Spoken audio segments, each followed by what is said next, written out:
Hello, Hofstra fans, and welcome to the W. Mason Coach Report with head men's basketball coach Joe Mihalich. Welcome, Coach. Stephen, thanks for having me, and it's an exciting week. Coach, just one game on the schedule last week. Ho-hum, 75-72 win over Northeastern.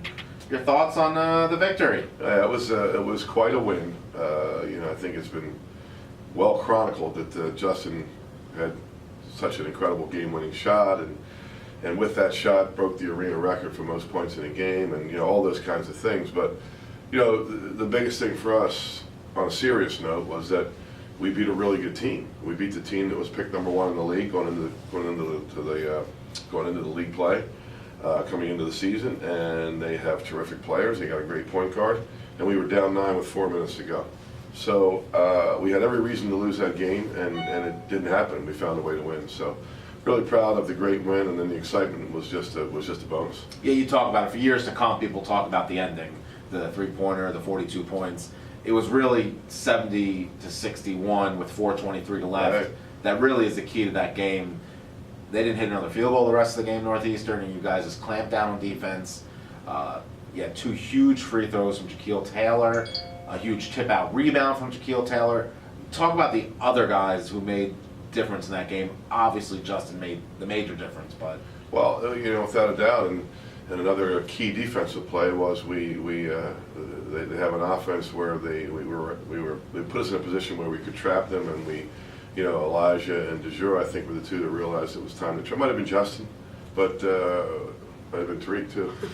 But 2 of our guys realized it was a chance to get that trap, and we forced a turnover. And yeah, I mean, overall, it was, I've been saying for the last week with a lot of the publicity we've been getting that, the beauty of this team is it's not a one-man band. We have a lot of guys that are contributing and a lot of pieces to the puzzle.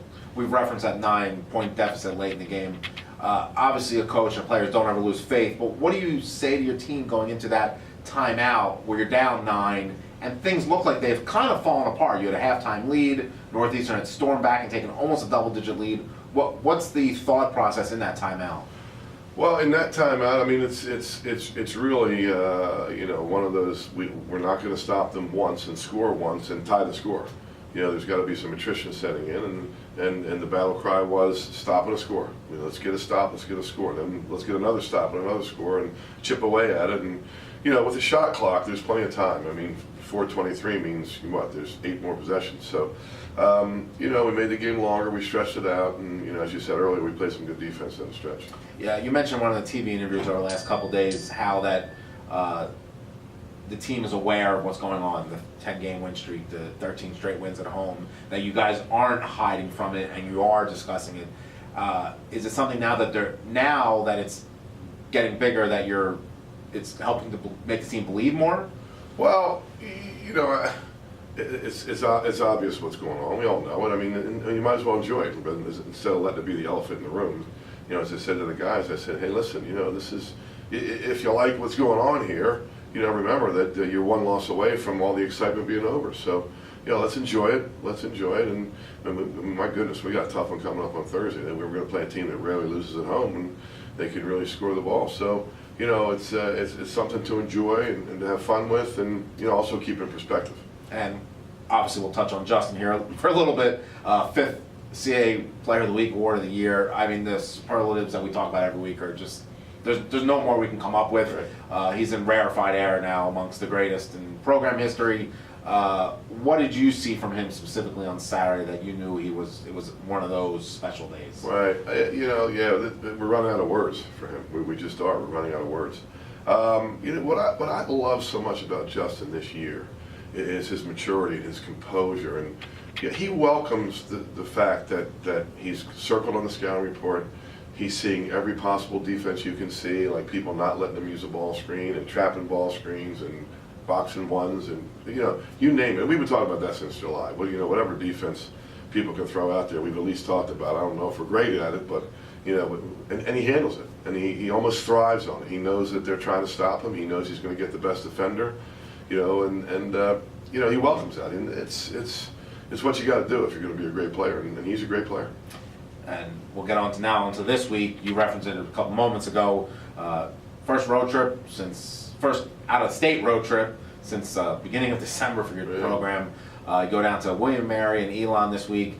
William Mary, obviously the Hofstra fandom knows, is a longtime rival of the Hofstra. The great games go back years and years.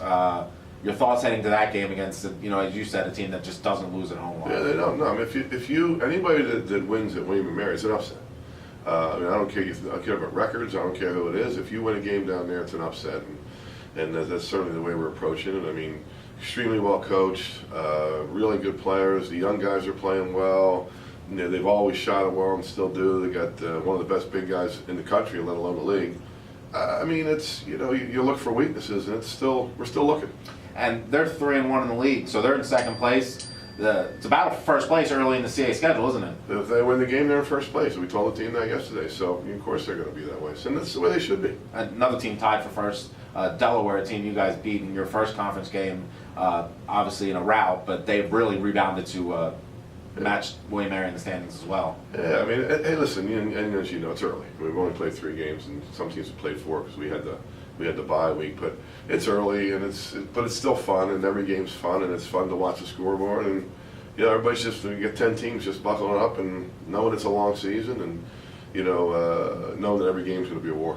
And then Saturday you head to Elon. We won't ask you about Elon because I know you don't like to talk about it, but you're headed to an unfamiliar arena for the first time in your trips to Elon. Any thoughts about going to what people have said is a pretty nice building? Yeah, sure. We're looking forward to it, but as you said, it seems so far from. On Thursday night at 9:30, we'll be like, okay, now where we. But right now, it seems like so far away, that Elon game and trip and arena and all that stuff. Well, Coach, congratulations on the win over Northeastern. Good luck against William Mary and Elon, and we'll talk to you next week. Thank you. And thank you for joining us on the W. Mason Coach Report with head men's basketball coach Joe Mihalich.